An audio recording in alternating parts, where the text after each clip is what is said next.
Eritrea is located in the Horn of Africa on the Red Sea coast.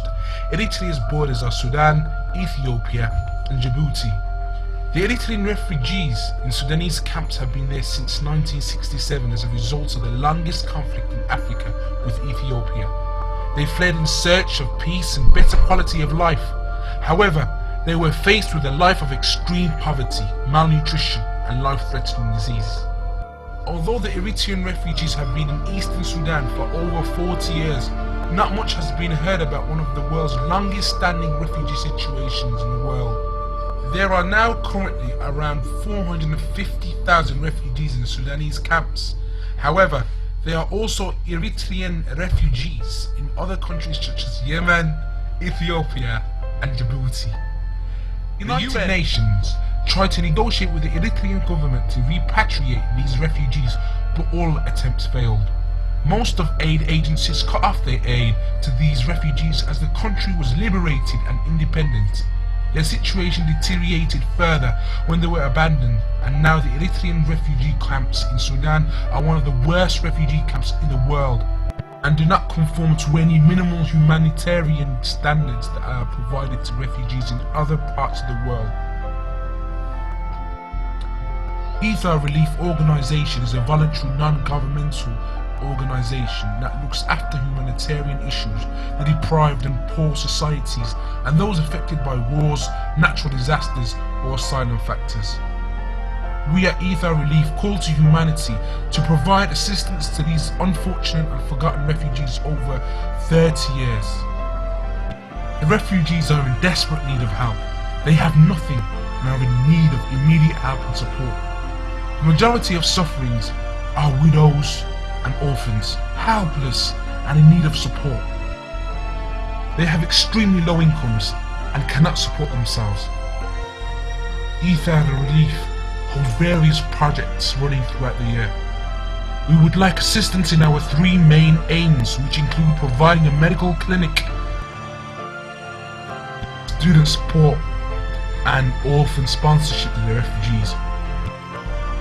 Safwan ibn Salim related that the Prophet, peace be upon him, said, "Anyone who looks after and works for a widow and a poor person is like a warrior fighting for Allah's cause, or like a person who fasts during the day and prays all night." This is narrated by Bukhari.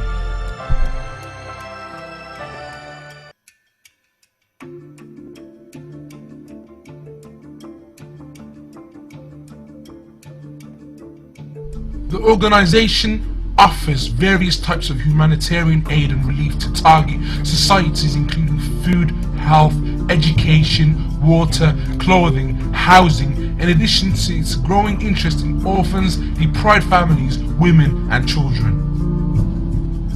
The organization achieves its aim by creating a link between supporters and donors on one hand, and benefiting people among the needy on the other hand, through reliable, trustworthy mediators from local organizations and societies which are reputable and highly professional in giving aid to the poor and needy.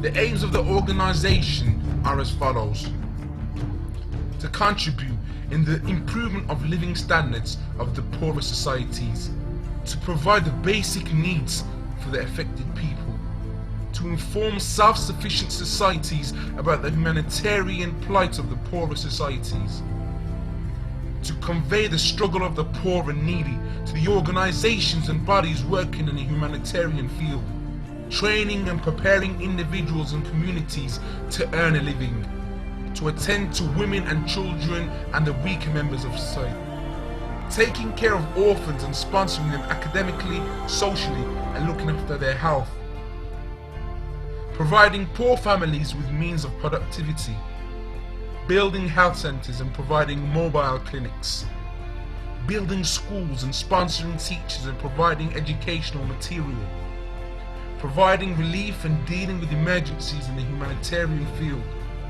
training women and giving childcare more attention. There are water pumps in the camps, but they are limited in number and do not cover the needs of the refugees. This forces the organising bodies to put tables of use for this water according to the geographical orientation in the camp.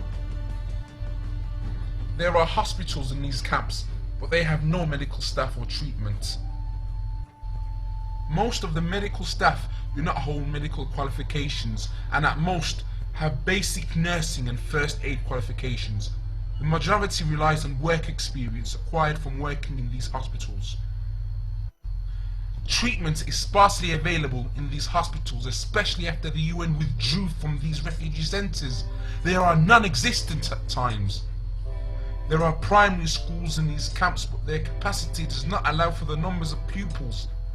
Often, parents tend to build schools out of raw materials like straw or wood.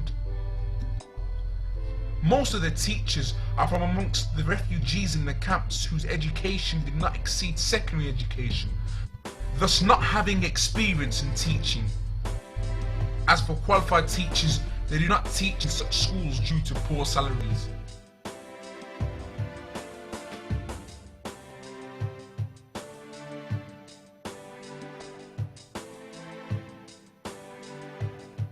The organisation targets benevolent people and bodies working in the humanitarian sector to provide support in various areas such as building schools, providing teaching material and improving the school environment for the students, as well as funding teachers' salaries, building health centres and providing free or affordable treatment, medical appointments and tests, digging wells and providing pumps for drinking water, sponsoring orphans and taking care of them academically, socially and health-wise through financial sponsorship, building academic centres and providing for their health needs, generating ownership of means of production to enable poor families to be self-sufficient, immediate relief and dealing with the pressing issues of refugees, building charitable compounds that include mosques, schools, health centres, women workshops and play centres for children. Most of the unfortunate people in the refugee camps are orphans. These orphans lack the most basic survival needs such as food, water and shelter. Of our many ongoing projects, we place significant importance on the orphan sponsorship project. The Prophet, peace be upon him, said, "I and the person who looks after an orphan will be in paradise together like this." He then raised his forefinger and middle finger together. We need your help, support and cooperation to eradicate the extremely dire poverty that has existed in countries such as Yemen, Djibouti and Sudan for nearly half a century, unnoticed by the world. The plight of the Eritrean refugees is more desperate than ever, and your support is aiding us to provide survival necessities to these people is fundamental. Remember, support Ethar Relief and relieve the hope and happiness in the Eritrean refugees which has been lost some time ago. Support Ethar Relief and help us to provide to create sustainable lives for the refugees of over 40 years. Support Ethar Relief and stand up to the humanitarian rights which have been lost for over 4 decades. Support Ethar Relief and help us to make a difference that has been talked about for so long. The Prophet Muhammad, peace be upon him, said that the best charity is the one that is regular. We appreciate all your help and support. Jazakumullah khair. Wassalamu alaikum wa rahmatullahi wa barakatuh.